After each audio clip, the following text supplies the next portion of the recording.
안녕하세요. 저는 얼마 전 마흔이 된 40대 여성 사연자입니다. 이 나이쯤 되었으니 대충 예상하시겠지만 저도 한때는 결혼이라는 걸 했었어요. 하지만 지금은 이혼을 했고 이제 막 3살 된 어린 아들을 혼자 키우고 있네요. 아직은 아이도 어리고 저도 젊기에 당장 걱정은 없지만 앞으로 남편 없이 아들을 어떻게 길러야 하나 늘 걱정이 있습니다.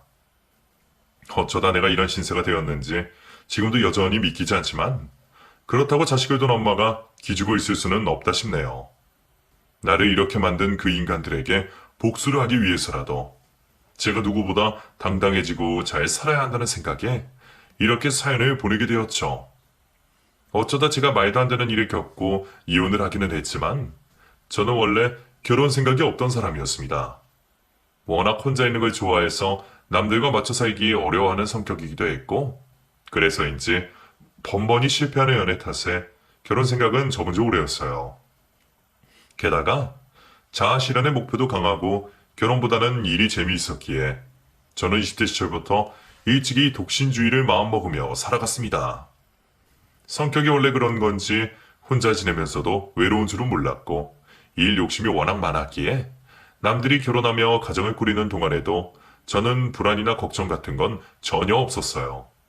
가끔씩 아이를 낳은 친구들을 보며 아이는 가지고 싶다 생각을 하기는 했었지만 말이죠.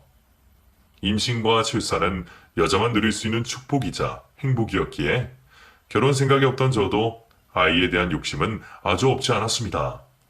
그래서 한때는 결혼은 안 하더라도 정자기증이라도 받아서 혼자 아이를 낳아 기를까 싶은 생각을 한 적도 있었죠. 물론 처녀가 어떻게 애를 낳느냐며 기함하시는 부모님의 거센 반대로 실천하지는 못한 계획이었지만 잠시라도 그런 생각을 해본 적도 있었다는 거죠. 그런데 부모님은 제가 결혼은 안 하면서 그런 생각을 했다는 자체가 충격이셨던지 그런 저를 어떻게든 결혼시켜야겠다며 저더러 결혼을 안 하면 호적에서 파버리겠다고 난리를 치셨습니다. 하지만 제가 가만히 앉아서 저절로 결혼을 할 수는 없었어요. 그래서 부모님은 싫다는 저를 직접 데리고 다니시며 선을 보게 하셨고 매일 만날 때마다 결혼 얘기를 멈추지 않으셨습니다. 그렇게 수백 번의 선을 보고서도 제가 결혼을 하고 싶은 남자는 도통 나타나지 않았어요. 애초에 30이 한참 넘은 저를 반기는 남자도 별로 없었지만 나이 든 남자들은 다들 그런지 저와 가치관이 맞는 사람이 별로 없더라고요. 결혼을 하면 여자는 아이를 낳고 집에서 삶을 해야 한다면서 다들 나이에 맞게 구닥다리 같은 소리들만 하고 있었죠. 그런 남자들 덕분에 제 결혼은 점점 멀어졌고 결국 저는 30 중반이 넘어서까지 결혼에 성공하지 못했습니다. 그런데도 저희 부모님은 도통 포기가 안 되시는지 어떻게든 제 결혼을 시키시겠다고 더 열심히 선자리에 저를 내보내셨어요. 그리고 그때 제가 저희 남편을 만나게 되었습니다. 처음 만났을 때부터 저와 비슷한 점이 많아 보이던 그 사람은 저와 가치관이 정말 비슷하다 싶었습니다. 남자 여자 차별도 없고 말하는 것도 저와 많이 닮아 보이던 사람이었어요. 나랑 비슷하게 억지로 끌려 나온 것처럼 결혼에는 별 생각이 없어 보이는데도 제게 매너 있게 성의를 보이는 그 사람에게 참 좋았죠. 그래서 다른 사람을 만날 바에는 그 사람을 한 번 더 만나자며 시간을 가졌고 그렇게 한 번, 두 번 이어진 만남이 그 후로 쭉 이어지게 되며 결국 저희는 결혼까지 성공하게 되었습니다. 어쩌면 저희들의 결혼에는 처음부터 사랑이 없었는지도 모르겠어요. 애초에 나이 다 먹어 선찰에서 만난 사람들이 서로 첫눈에 반할 일도 없었고 운명을 기대했던 것도 아니기에 사랑보다는 조건에 맞춘 결혼이었을 겁니다. 하지만 그런 저희 둘 사이에도 애정은 있었습니다. 사랑의 모양은 여러 시기에 우정도 애정이라 할 수 있을 테니 말이에요. 시작이 그래서 그런지 연인보다는 친구에 가까운 부부였지만 저희는 서로 만족했어요. 저희 부부는 서로를 존중할 줄 알았고 배려하는 법도 알았습니다. 그래서 상처 주는 일이 없어서 그런지 몰라도 저희 부부 관계는 남들이 보기에도 돈독해 보일 정도로 좋았어요. 그 덕에 생각해 본 적 없던 저희 결혼 생활은 제 생각보다 행복했고 저희의 신혼도 오랜 연인들 못지않게 오붓하고 즐거웠습니다. 연애 기간이 짧았던 탓에 오히려 신혼이 되어서야 서로를 더 많이 알게 되었던 것 같아요. 결혼 직전까지도 존댓말을 쓰던 저희가 신혼이 지나서야 서로 말을 편하게 놓게 되었으니 말이에요. 함께 살다 보면 그렇게 정이 들어가는 건지 남편과 저는 점점 더 가까워졌고 그렇게 결혼 3년 차에는 제가 임신을 하며 저희들은 좋은 부모가 될 준비를 해야 했습니다. 결국 저는 남들보다 늦은 나이에 예정이 없던 결혼을 하고 아이까지 낳아 기르게 되었죠. 인생 계획에는 없던 일이었지만 아이는 제게 무엇보다 중요한 존재였습니다. 그래서 누구보다 이를 중요하게 생각하던 제가 임신을 하고서부터는 일보다 아이를 먼저 걱정하게 되었고 평생 쓸 일 없다 생각했던 육아휴직까지 쓰며 완전히 부모의 길을 걷기 시작했어요. 그렇게 출산 휴가에 육아휴직까지 쓰게 된 저는 무려 2년 가까운 시간 동안 혼자 아이를 돌보며 독방 육아를 하게 되었습니다. 그래도 내 품으로 낳은 자식이 귀하기는 한 건지 아이와 단둘이 집에 있는 게 힘들면서도 그 시간들이 제게는 참 소중한 시간들이었어요. 제 평생 가장 행복한 순간들이었고 지금 다시 돌아간다고 해도 그 시절을 포기하지는 않을 겁니다. 그만큼 아이로 인한 기쁨은 무엇과도 바꿀 수 없을 정도로 큰 기쁨이었지만 혼자 계속 독방 육아에 시달리던 저는 제가 언제까지 집에서 혼자 아이만 키우고 살 수 있을지 자신이 없었습니다. 제가 좋아서 선택한 일이고 제 아이였으니 당연한 결정이었지만 남편이 일하며 사회생활하는 동안 저 혼자 집에서 아이만 보고 있으려니 저도 점점 좀이 쑤시고 제 미래가 걱정스러워지기 시작했어요. 다른 선배들을 봐도 결혼해서 아이 낳고 육아휴직 쓰다 보면 몇 년 안에 회사로 다시 복귀하는 사람들이 절반이 되지 않았기에 봐왔던 게 있었던 제게 그런 걱정은 당연한 염려일 수밖에 없었습니다. 하지만 사실 그것도 저의 배부른 고민이었습니다. 전문직이었던 남편이나 저나 연봉이 적지도 않았고 양가집안 형편도 넉넉한 편이었기에 제가 꼭 다시 회사로 돌아가야 할 이유는 없었어요. 물론 돈 때문만은 아니기에 저도 일 욕심이 있으면 돈을 쓰고 사람을 구해 아이를 맡겨놓고 일을 다니면 되는 상황이었습니다. 하지만 저도 미련한 건지 욕심인 건지 제 아이를 차마 모르는 사람 손에 맡기고 싶지가 않더라고요. 그렇다고 나이 드신 부모님들께 도움을 받고 싶지도 않았기에 결국 제가 선택할 수 있는 방법은 제가 제 커리어를 포기하고 아이를 돌보는 것밖에 없었습니다. 아이의 엄마는 저였기에 아이를 위해 희생하는 것도 저일 수밖에 없는 것이죠. 남편 역시 아이를 예뻐하는 만큼 평소 여유가 있을 때면 육아에 도움을 주고 저를 많이 도와주고 싶어 했지만 그 사람도 워낙 바쁘게 일하는 사람이었다 보니 큰 도움이 되지는 못했어요. 남편이 매일 야근에 지쳐 집으로 돌아오고 나면 아이는 이미 잠들어 있었고 그래서 남편은 제게 미안해하곤 했었어요. 하지만 어쩔 수 없는 일이었기에 저는 서운함이나 섭섭함보다는 어린 자식 얼굴을 제대로 보지 못하는 남편의 상황이 더 안타깝기만 했습니다. 남편도 남편 자리에서 최선을 다하고 있었고 저도 남편도 서로를 안쓰러워하며 충분한 이해가 있었기 때문에 저는 독방 육아를 두고 불평을 한 적이 없었고 남편 역시 그런 저의 희생을 알아주고 있었어요. 남편이나 저나 요즘 세상의 부모로서 짊어져야 할 책임의 무게가 있다고 생각했죠. 하지만 모든 걸 이해하고 견디려고 생각하면서도 가끔 혼자 집에 있을 때면 나 혼자 세상과 단절되어 있다는 생각에 우울하고 불안할 수밖에 없었어요. 하지만 서로 노력하고 있었기에 그런 제 마음을 남편에게 털어놓을 수는 없었습니다. 그런데 어느 날 남편이 제게 놀라운 제안을 해왔어요. 여보, 당신 혼자 아이 키우느라 많이 힘들지? 당신이야말로 밖에서 일해야 할 사람인데 엄마라는 이유로, 아내라는 이유로 자기 삶을 포기하고 가정에 희생하는 게 참 안타깝다고 생각해. 내가 그런 당신을 열심히 도와줘야 되는데 그러지 못해서 항상 미안하고 죄책감이 들어. 당신도 혼자 가장 노릇하느라 고생하고 있는데 죄책감을 느낄 필요는 없지. 당신이 도와주기 싫어서 안 도와주는 것도 아니고 당신도 일하느라 힘들잖아. 당신 일 바쁜 건 누구보다 내가 잘 알고. 오히려 나는 당신이 아이랑 너무 시간을 못 보내는 것 같아서 안타까워. 그건 나도 그래. 주변 다른 아빠들도 아이는 눈 깜짝할 사이에 큰다고. 그 시기를 놓치면 평생 후회할 거라고 그러는데 내가 일 때문에 도통 시간을 낼 수 없으니. 이러다가 우리 형원이 아빠 얼굴도 모르고 크는 건 아닐까 늘 걱정돼. 그리고 그만큼 당신한테만 육아를 맡기는 것 같아서 늘 미안하고 속상하고. 그래서 내가 생각을 많이 해봤는데 혹시 내가 일을 쉬면서 아이를 맡으면 어떨까? 당신 일을 쉬고 아이를 돌보겠다고? 그럼 당신은 복직해서 다시 일할 수 있고 나도 당분간 쉬면서 아이랑 좋은 추억 쌓고 말이야. 물론 벌이는 주겠지만 우리가 그 정도 걱정할 형편은 아니잖아. 남편은 그동안 저 혼자 고생하고 있고 아빠가 아이와 많은 시간을 보내지 못한 게 안타깝다며 자신이 일을 쉬고 대신 육아를 하는 게 어떤가 제안을 해왔습니다.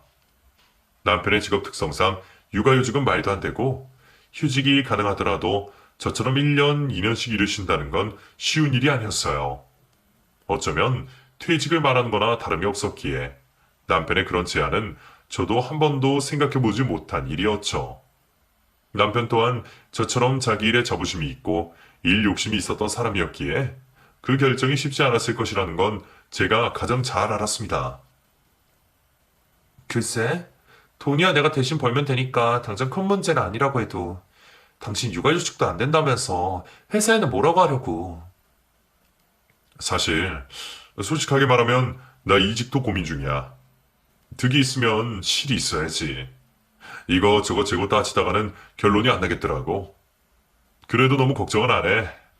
뭐 내가 그동안 열심히 하지 않았다면 모르겠지만 이 정도 커리어라면 어디든 갈 수 있지 않을까?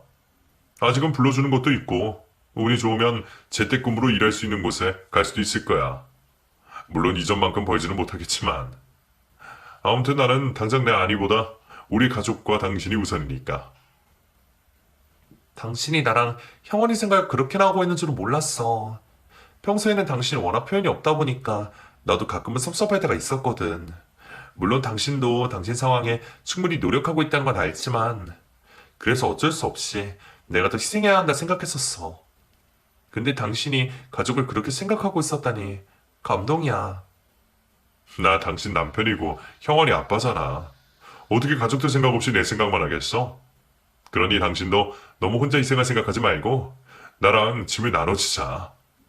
어쩔 수 없이 포기해야 하는 것들은 있겠지만 그래도 가족을 위해서는 더 좋은 선택 아닐까? 남편이 노력하고 있다고는 생각했지만 그렇게나 제 걱정을 하고 있는 줄은 몰랐기에 그런 남편의 말이 제게는 무척이나 고마운 얘기였습니다. 어쩔 수 없이 아빠보다는 엄마가 더 희생해야 한다고 생각했던 제게 남편이 숨쉴 구멍을 만들어준 것이나 다름없었죠. 물론 남편이 일을 쉬게 되면 당장 겪게 될 문제들도 적지는 않았지만 아주 어려운 상황이 아니라면 남편 말대로 하는 것도 좋을 것 같았어요. 저도 그 사이 열심히 일을 해서 승진도 노리고 남편 역시 그동안 고생한 만큼 잠시라도 쉬면서 아이와 유대감을 만드는 게 좋겠다 싶었죠. 게다가 남편은 주식이나 투자도 하고 있어서 월급 외에도 수익이 꽤 있었고 정 어려우면 도움을 구할 부모님들도 있었기에 남편이 일을 그만둔다고 해서 저희가 금전적으로 무리가 될 일은 없다 생각했어요. 그래서 저는 남편의 말에 찬성하기로 했고 남편 역시 오랫동안 고민해왔던지 큰 고민 없이 휴직을 신청하게 되었습니다. 휴직 기간인 1년이 지나면 어떻게 될지 복직을 확신할 수 없고 한치를 알 수 없는 미래였지만 당장 가족의 행복을 바란 저는 그 걱정은 나중에 가서 하자 싶었어요. 그리고 그때 남편은 제가의 휴직과 함께 이사를 제안했습니다. 그리고 말이야, 우리 이참에 전에 이세 계획했던 거 미리 실행하면 어떨까? 형원이 학교 문제로 이사 가자고 했었잖아. 마침 지금 시기도 딱 좋고 집이 비어져 있으니 이사할 수 있을 때 하면 좋지 않을까 해서. 나중에는 일하느라 바빠서 여력이 없을지도 모르니까 당신이나 나나 여유 있을 지금 미리 이사를 하는 게 좋지 않겠어? 물론 그쪽으로 하면 처가랑은 좀 멀어지겠지만 어차피 내가 아이를 돌볼 거니까 괜찮을 거고. 원래 몇 년 뒤에는 이사할 생각이었으니까 당신은 어떻게 생각해? 그래, 당신 말대로 하자. 나중에 이사하려면 집 문제고 이사 문제고 이래저래도 골치 아플 거야. 원래 저희는 아이가 학교에 들어갈 즈음에 학군이 좋은 동네로 이사를 계획할 생각이었습니다. 저희가 결혼하기 전에 남편이 청약에 당첨되어서 가지고 있던 집이 있었거든요. 나중에 결혼할 때를 생각했는지 위치도 동네 분위기도 아이 중심적이었는데 막상 저희가 결혼할 당시에는 다른 사람에게 세를 주고 있어서 저희가 들어가 살지 않았어요. 그리고 그때는 조금 떨어진 신도시보다는 회사에 가까운 도심에 집을 구하는 게 맞다 싶었었죠. 그래서 나중에 아이가 자라고 학교 갈 때가 되면 그 집으로 이사를 가자 말했었는데 남편은 여유가 있을 때 이사라는 게 좋을 것 같다며 미리 이사를 가자 말했습니다. 그렇게 저희 복직과 동시에 이사를 하게 되었고 저희는 새 집에서 다시 새 출발을 하는 심정이었어요. 그리고 그만큼 저도 마음가짐이 달라질 수밖에 없었습니다. 그때 저는 무조건 잘해야겠다는 생각뿐이었어요. 2년 가까이 쉬다가 복직을 해서 그런지 다시 적응하려 노력해야 하는 일도 많았고 쉬다가 돌아왔다고 무시당하기 싫은 마음에 더 신경 써서 직장 생활을 할 수밖에 없었어요. 게다가 그동안 얼마나 복직하고 싶었는지 회사 출근하는 꿈도 여러 번 꾸었었는데 남편이 그런 제 마음을 모르지 않고 저를 위해 자기 일까지 포기했으니 저는 그런 남편을 위해서라도 잘할 수밖에 없었죠. 그렇게 제가 굳은 결심으로 열심히 회사 생활에 다시 적응해 나가는 동안 남편은 어린아들과 단둘이 지내며 아빠 노릇에 적응해 나가고 있었습니다. 이제는 아이도 20개월이 훌쩍 넘어 엄마도 덜 찾고 말은 못해도 표현을 할 줄 알기에 이전보다 걱정은 덜했지만 제가 그래도 엄마는 엄마인지 남편의 100% 믿지 못하고 내심 불안하기도 했었어요. 아빠 혼자 아이를 잘 챙길 수 있을지, 혹시 둘만 있다가 무슨 사단이 나는 건 아닌지 별별 생각을 다 하느라 복직하고 한동안은 마음이 아주 편할 수는 없었어요. 하지만 남편은 제 기대보다 훨씬 잘해주고 있었습니다. 처음 육아를 하기에는 서툴 수도 있을 텐데도 남편은 어쩌면 저보다도 아이를 잘 챙기는 듯 하더라고요. 종일 단둘이서 지냈던 얘기를 듣다 보면 남편이 얼마나 열심을 다해 아이를 돌보는지 알 수 있었습니다. 저는 혼자 아이를 볼 때 어쩔 수 없이 스트레스도 받고 힘든 일이 많았는데 남편은 아들과 재미있게 놀아주고 아이를 위해 소홀히 하는 법이 없어 보였어요. 게다가 매번 제게 찍어 보내주는 아이 식사도 무척 정성스러워 보였고 손이 많이 가서 저도 미처 해주지 못했던 음식까지 하는 걸 보며 나보다 남편이 낫다 싶은 생각까지 들었죠. 그런 덕에 저는 결국 걱정을 놓을 수밖에 없었습니다. 나보다 훨씬 아이를 잘 챙기는 것 같은 남편의 모습에 괜히 제 스스로 반성을 할 정도였죠. 남편의 그런 노력이 전부 저를 위한 것이라 생각했던 저는 그런 남편에게 더욱 고마웠고 그만큼 더 열심히 일을 할 수 있었습니다. 덕분에 저는 남편 외조를 받으며 회사 일에도 금세 적응해 갈 수 있었고 다시 이전처럼 제 자아를 가질 수 있었어요. 한동안 혼자 집에 있으며 우울했던 저였는데 남편과 제가 서로 도우며 열심히 살아가는 것을 보니 결혼하기를 정말 잘했다는 생각까지 들었네요. 그렇게 걱정할 것 없이 잘 지내던 어느 날 그 일이 터지고 말았습니다. 고객님, 정수기 코디예요. 오늘 방문 드리기로 했는데 집에 아무도 안 계신 것 같네요. 예? 정수기요? 아, 그게 오늘이었나요? 퇴근 직전 받은 전화에 저는 아차 싶은 생각이 들었습니다. 저희가 이사를 하고서 그날 처음으로 정수기 때문에 코디분이 오시기로 했었는데 원래 제가 하던 일이라 제가 혼자 약속을 잡고서는 그걸 까먹고 남편에게 말을 못했더라고요. 그 사실을 몰랐던 남편이 집을 비웠던지 집에 아무도 없다며 코디분이 제게 전화를 주셨었죠. 평소 남편이 아이를 데리고 여기저기 잘 다니기는 했지만 저한테 말도 없이 멀리 나가지는 않았을 거라는 생각에 저도 급히 남편에게 전화를 해봤습니다. 그런데 남편은 무슨 사정인지 전화를 받지 않았어요. 제 전화를 무시할 사람은 아닌데 닿지 않는 연락에 저도 당황스러울 수밖에 없었습니다. 그래서 어쩔 수 없이 다시 약속을 잡자니 그분도 바쁘신지 한참 뒤에나 된다고 해서 곤란하더라고요. 그렇다고 아이 키우는 집에서 위생 관련된 문제를 대충 생각할 수도 없고, 결국 제가 곧 퇴근이니 금방 가겠다고 해서 1시간 정도 약속을 미뤄주시기로 하셨어요. 일하시는 분 사정을 곤란하게 만들어서 죄송한 마음에 저는 급히 집으로 달려갈 수밖에 없었어요. 그래도 그분이 제 사정을 봐주시고 기다려주신다고 하셔서 정말 다행이었죠. 그 사이에도 남편과는 여전히 통화가 되지 않았지만 다행히 제 시간 안에는 도착할 수 있겠다며 한시름을 놓을 수 있었습니다. 그렇게 제가 집에 도착해서야 코디분을 만날 수 있었고 계획대로 정수기 점검도 받을 수 있었어요. 저도 예전이었다면 정수기 필터 교체 며칠 미룬다고 걱정하지 않았을 텐데 아이가 생기고 보니 작은 일 하나 해도 예민해지곤 하더라고요. 죄송해요. 제가 약속을 까맣게 잊어버렸네요. 이사하면서 코디문도 바뀌다 보니까 제가 실수했어요. 요 몇 달 사이에 제가 이사니 복직이니 이래저래 신경 쓸 게 많았거든요. 그러게요. 새로 오셔서 저랑은 처음 보시는 거죠? 네. 근데 또 미루려니 아이 때문에 신경이 쓰여서요. 그럴 수 있죠. 아이 키우는 집은 다들 꼼꼼히 하시니까요.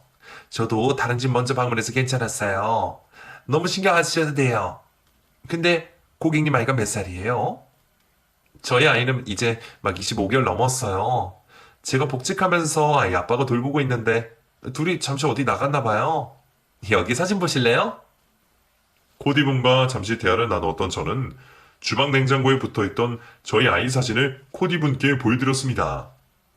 저도 전에는 여기저기 아이 사진 붙여놓는 사람들을 이해하지 못했는데 제가 엄마가 되고 보니 매일 보는 아이 얼굴을 자꾸 붙이게 되더라고요. 그래서 이사하면서도 제일 먼저 했던 게 새로 옮긴 냉장고에 아이 사진을 붙이는 거였죠. 저희 아이를 궁금해하시는 코디분께 아이 사진을 보여드렸는데 그 코디분이 갑자기 제 아이 사진을 보며 깜짝 놀라시는 겁니다. 어? 이 옆동에 102호에 샀는데 얘가 고객님 아이라고요? 제 아이를 보고 놀라던 코디분은 사진 속 아이가 옆동에 사는 아이라며 말도 안 되는 이야기를 하고 있었습니다. 오늘 처음 본 정수기 코디가 굳이 제 기분을 상하게 하려 할 의도는 없었겠지만 내 아이를 다른 집 아이라 하는 그 얘기가 황당하고 기분 나쁠 수밖에 없었어요. 원래 그 나이 대 아이들은 다 자라지 않은 탓에 비슷하게 볼 수도 있고 자기 자식이야 자기 눈에나 예쁜 거니 남의 아이 얼굴이 특별히 세세하게 기억나지 않아 다 비슷해 보일 수는 있지만 닮은 애라는 말에 뭐 그리 기분 나쁘게 하는지 저는 그 말에 기분이 상할 수밖에 없었죠. 아, 예. 뭐 애들이야 다 엇비슷하게 생겼죠. 저희 애가 특별하게 생긴 건 아니긴 한데 그래도 그 정도로 많이 닮았나 봐요? 아니, 그게 아니라 그 애가 맞는 것 같은데? 나도 그냥 닮은 거면 말 안 할 텐데 여기 눈 밑에 점까지 똑같아서 너무 놀라서 그래요. 아이 이름이 혹시 무슨 원이 아니에요? 뭐더라? 예? 설마 형원이요? 얘 맞아요, 형원이요. 이름까지 같은 거 보니 맞네. 내가 여기 오기 바로 전에 그 집에서 형원이를 봤다니까요. 아이 엄마 아빠 다 있는 것 같던데. 그게 무슨 말이에요? 저희 애를 조금 전 옆동에서 보셨다고요? 심지어 엄마 아빠가 있다고요? 저도 이런 상황은 처음이라 당황스럽긴 한데 제가 그 집에서 형원이를 본 게 이번이 처음이 아니에요. 그리고 제가 갈 때마다 엄마 아빠도 항상 같이 계시었고 저한테는 분명 두 분이 부부라고 하셨어요. 혹시 형원이가 쌍둥이거나 입양을 갔거나 그런 건 아니죠? 당연히 아니죠. 형원이는 제가 낳은 유일한 제 자식이라고요. 근데 얼굴에 이름까지 똑같은 아이가 있을 수 있나요? 그 애가 거기 사는 건 확실하게 보신 거예요? 그럼요. 그 집에 거실부터 아이들 용품이 잔뜩 있고 엄마가 아이를 한시도 내려놓지 않는 걸 보고 참 열심히 키운다 생각했는걸요. 그저 기분 나쁜 소리라 생각했던 그 말이 왠지 의심스러운 정황이 된 순간 저는 떨리는 마음을 주체할 수 없었습니다. 코디분께서도 당황스러우신지 조심스럽게 이야기를 하셨지만 아무리 사람이 실수해서 잘못 볼 수 있다고 해도 그냥 닮은 게 아니라 얼굴에 있는 점에 이름까지 같은 아이가 몇이나 될까 싶더라고요. 그런데 그렇게나 내 아이와 똑같은 아이가 다른 곳도 아니라 바로 내 이웃집에 있다는 사실이 저는 도저히 믿기지 않았습니다. 그 순간 연락이 닿지 않던 남편에게 이상한 생각이 들었던 저는 그 코디분이 알려준 옆동 102호로 달려갈 수밖에 없었죠.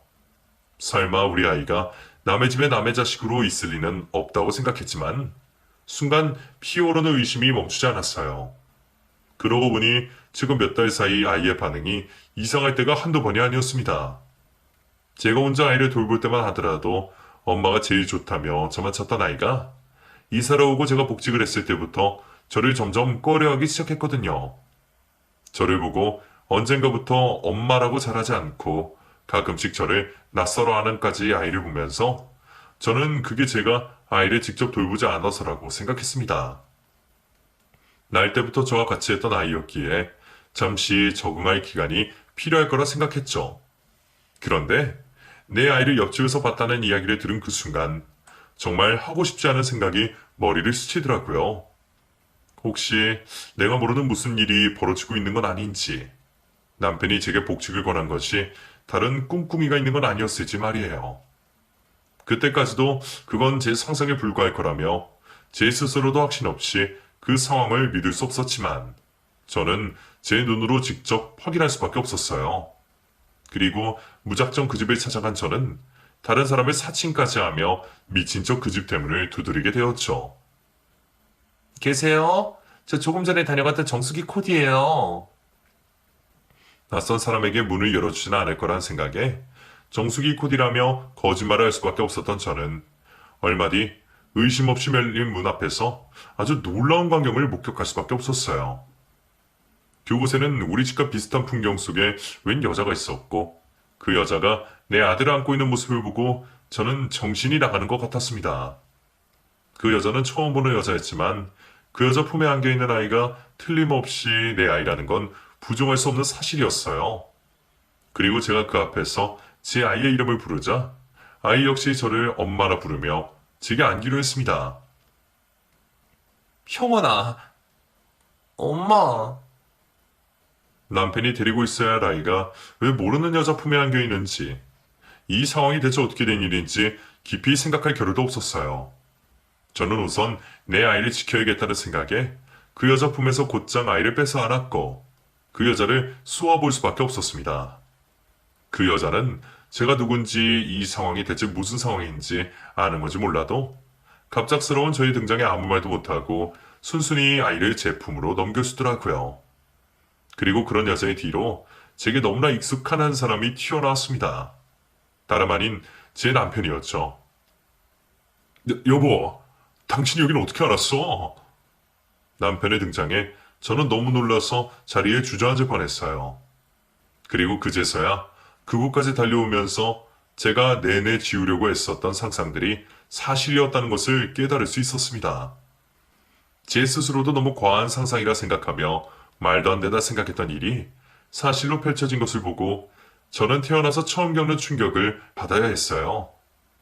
내 남편과 아이가 왜 같은 아파트 옆동에서 낯선 여자와 함께 있는 건지, 이게 무슨 막장 드라마 같은 상황인가 싶어서 제가 직접 겪어도 현실감이 없다 싶더라고요. 이게 대체 무슨 상황이야? 당신이랑 형원이가 왜 모르는 사람 집에 있어? 여보, 당신이 여기는 어쩐 일이야?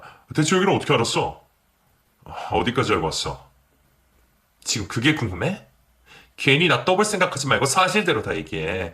혹시나 허튼 수작 부려서 거짓말할 생각이면 나 당신 가만 안 둘 거니까. 남편은 제가 끝까지 모를 거라 생각했는지 제가 찾아온 것을 정말 당황스러워했어요. 그리고 제가 어디까지 알고 찾아온 줄을 몰라 어디까지 얘기를 해야 하나 망설이는 모습이었죠. 끝까지 저를 속일 생각만 하고 있는 남편을 보니 내가 그동안 알고 있던 내 남편이 너무나 낯설게 느껴졌습니다. 우리가 사랑으로 시작한 관계는 아니었지만 그래도 그동안 서로 믿음과 신뢰가 있어 왔다 생각했어요. 절절한 사랑은 아니었어도 평생 함께할 동반자라 생각했는데 그런 남편이 나를 두고 다른 여자와 바로 옆에 살림을 차리고 있었다는 생각에 미칠 것만 같더라고요.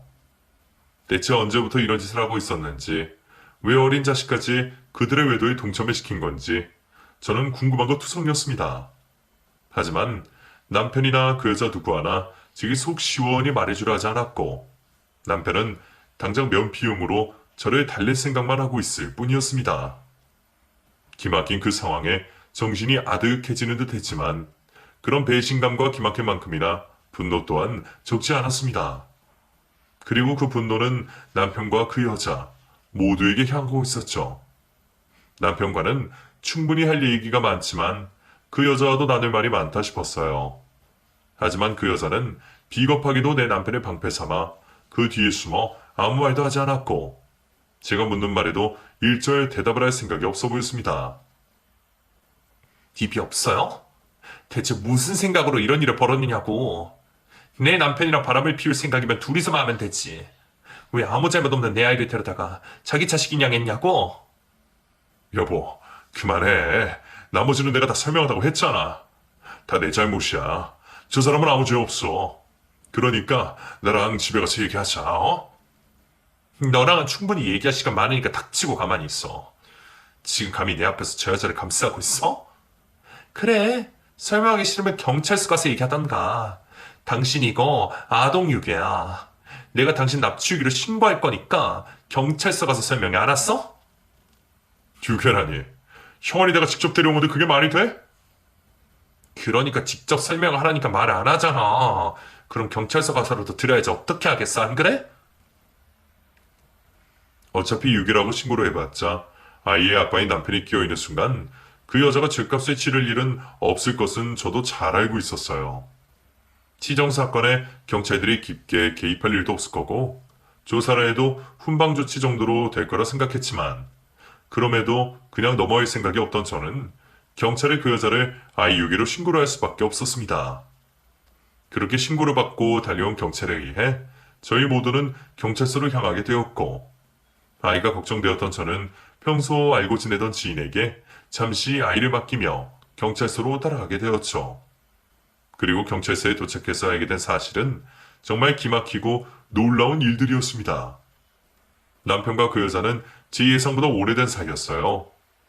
그냥 어쩌다 바람이 나서 그런 일을 벌어진 게 아니라 훨씬 오래전부터 충분히 계획되었던 상황이었더라고요.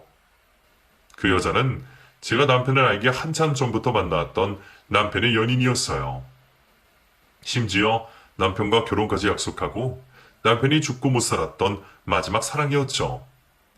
그래서 나 몰래 바람을 피웠던 건지 모르겠지만 그 와중에 대체 왜 남의 아이를 데려다가 자기가 직접 엄마 노릇을 하려 했는지는 여전히 이해할 수 없었습니다.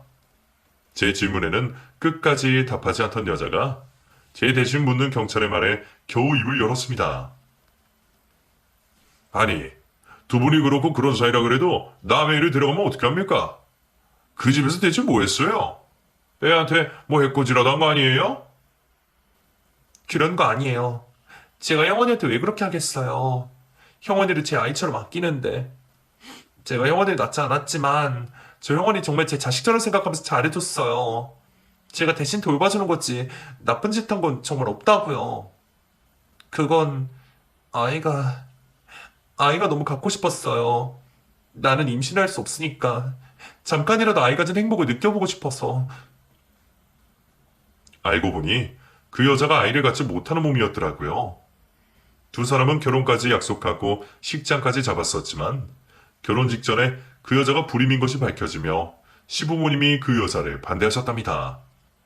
하나뿐인 외아들의 대를 끊을 수 없었던 부모님은 죽어도 안 된다며 그 둘을 갈라놓았고 결국 그 여자와 억지로 헤어지게 된 남편은 그 후로 결혼 생각이 없었고 부모님 손에 억지로 선차를 끌려다니다가 그나마 말이 통하는 저를 만났던 거죠. 그래서 처음부터 나를 꼭두각시 세우려고 나를 선택한 거야. 왜? 내가 만만해 보였어? 적당히 거짓말 좀 하면 순진하게 속을 거라 생각한 거니? 그런 거 아니야. 나도 당신이랑 새 출발하고 싶었어. 나라고 이렇게 될 거라고 예상했던 건 아니라고. 남편 말로는 처음부터 외도를 이어갔던 건 아니라고 했습니다. 남편은 저를 만나게 되며 어떻게든 그 여자를 잊어보려 노력했지만 여전히 혼자였던 그 여자는 그럴 생각이 없었는지 남편의 결혼 소식에 다시 연락을 해왔답니다. 남편도 양심은 있었던 건지 처음에는 그런 여자를 피하고 모른 척하려 했지만 역시나 첫사랑을 잊을 수는 없는 건지 결국 그 여자의 꼬임에 넘어가고 말았네요. 그 여자가 저를 얼마나 질투하고 시기했을지는 묻지 않아도 알 수 있는 일이었습니다. 자기가 사랑한 남자와 결혼한 제가 아이까지 낳았으니 얼마나 미웠을까요? 그래서인지 말없이 저를 바라보는 그 여자 얼굴에서 저를 향한 적대심이 여실히 드러날 정도였죠. 그래서 그 여자가 그런 짓을 벌인 모양입니다. 제 자리가 원래 자신이 있어야 할 자리라 생각하며 제 남편과 제 아들을 훔치고 싶었던 모양이에요. 그리고 그 여자를 너무나 사랑했던 제 남편은 그 여자의 그런 말도 안 되는 부탁을 결국 들어주었고, 저를 걱정해서 그런다는 말로 저를 속여가며 이삿같이 해서 그동안 몰래 두 집 살림을 벌이고 있었습니다. 등잔 밑이 어두울 거라 생각했는지 바로 옆동에 집을 구해놓고는 제가 없는 사이 그 집에서 둘이 부부 행세를 하고 내 아이를 데리고 부모 노릇을 하고 있었던 거죠. 그런 비밀이 이렇게 황당하게 밝혀질 줄은 아무도 몰랐습니다. 두 사람이 벌인 끔찍한 행동에 저는 정말 치가 떨리는 듯 했습니다. 그리고 그제서야 그동안 나만 바보였구나 싶은 생각에 저는 정말 죽고만 싶었습니다. 하지만 제가 죽어서는 안 될 일이었어요. 어떻게든 버텨서 그 인간들을 벌줘야 했으니까요. 저는 나를 그렇게 비참하게 만든 그 두 인간을 절대로 용서할 수 없다 생각했습니다. 한시라도 남편과 같이 할 수 없기에 저는 당장 짐을 싸들고 나왔고 친정 부모님께 사실을 알리고 바로 이혼 소송을 준비하게 되었습니다. 얘기를 전해 들으신 저희 부모님 역시 기막히긴 마찬가지셨는지 곧장 시부모님께 사실을 알리며 양쪽 집안이 완전히 뒤집어지고 말았어요. 그리고 저희 부모님 역시 무슨 수를 써서라도 그놈에게 절대로 아이를 보내지 않겠다며 저를 적극적으로 도와주기 시작하셨죠. 그런 부모님 덕분에 좋은 변호사를 구할 수 있었던 저는 차근차근 이혼 소송 준비를 하며 남편에게서 양육권을 빼앗아오기로 했습니다. 당연히 상간녀 소송은 두말할 것 없었고 그 여자의 뻔뻔한 기만 행위로 인해 저는 최고 위자료를 받아낼 수 있었어요. 남편 역시 상간녀와 외도를 하며 아이에게 마땅한 가정의 보호를 하지 못한 죄로 제게 위자료를 지불하며 양육권을 뺏기게 되었고 평생 아들을 볼 수 없게 면접 교섭권까지 박탈당하게 되었습니다. 달리 복수할 방법이 없었지만 어차피 저는 그 여자가 평생 가도 가질 수 없는 자식을 가지고 있으니 남편과 그 여자가 내 아이를 보지 못하게 하는 걸로 충분한 복수가 되지 않았을까 싶습니다. 그리고 결국 그게 가장 큰 복수가 맞았던지 재산분할에 수천만 원 위자료를 물 때도 아무 말 없던 남편이 양육권을 뺏기고는 난리가 났더라고요. 그래서 양육권을 가져가겠다고 저를 협박까지 하며 항소를 했었죠. 이제 와서 방귀 낀 놈이 성내는지 참 어이가 없었지만 그렇다고 제가 양육권을 뺏길 일은 없었습니다. 그래도 시부모님은 다행히 정상이신지 당신 아들이 벌인 일에 크게 화를 내시며 제 대신 남편의 매타적을 할 정도로 혼내시고 탓하셨던 두 분이 그런 아들을 말려주시고 제게 양육권을 넘겨주신 덕분에 결국 남편이 더 군말 없이 아이 양육권을 포기하기로 했네요. 그렇게 남편과 저는 짧은 몇 년의 결혼 생활을 정리하게 되었고 그 후로 남편의 소식이나 그 두 사람이 여전히 만나고 있는지 어쩐지는 알지 못합니다. 그러거나 말거나 저는 더 이상 관심도 없고 차라리 그런 쓰레기들까지 같이 모여 있어주는 게 다른 사람들에게도 좋은 일이 아닐까 싶었거든요.